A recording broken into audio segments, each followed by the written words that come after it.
সেলিব্রিটিদের জীবন কি আসলেই সবসময় গ্ল্যামারাস, নাকি ছবি শিকারীদের দাপটে তা হয়ে উঠেছে এক অদ্ভুত অভিশাপ?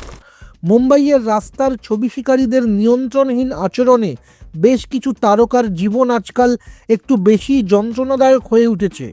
অনেকেই ছবি শিকারীদের দেখলে বিরক্ত হন, মেজাজ হারান। এই তালিকার শীর্ষে রয়েছে জয়া বচ্চন এবং কাজলের নাম।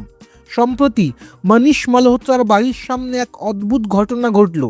ছবি শিকারীরা প্রায় মনীষ মালহোত্রার সদর দরজা পর্যন্ত কাজলের পিছু নিয়েছিল।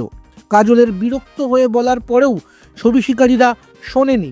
শেষমেশ রাগ দেখিয়ে কাজল বললেন, ব্যাস অনেক হয়েছে, বন্ধ করুন। কেউ কেউ বলছেন ছবি শিকারীদের আচরণে কাজলের রাগ খুবই স্বাভাবিক। আবার কেউ বলছেন কাজল শুধুই সিনেমার প্রচারের সময় ভালো ব্যবহার করেন।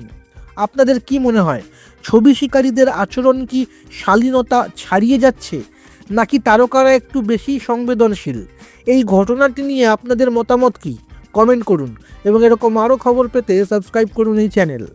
আপনার নিজের জন্য বা নিজের ব্যবসার জন্য পার্সোনাল বা বিজনেস ওয়েবসাইট তৈরি করতে চান, অথবা তৈরি করতে চান আধুনিক মোবাইল অ্যাপ, কোথায় যোগাযোগ করবেন, কিভাবে শুরু করবেন বুঝতে পারছেন না? যোগাযোগ করুন নিচে দেওয়া ফোন নাম্বারে। আপনার সমস্ত প্রশ্নের উত্তর পাবেন এখানেই।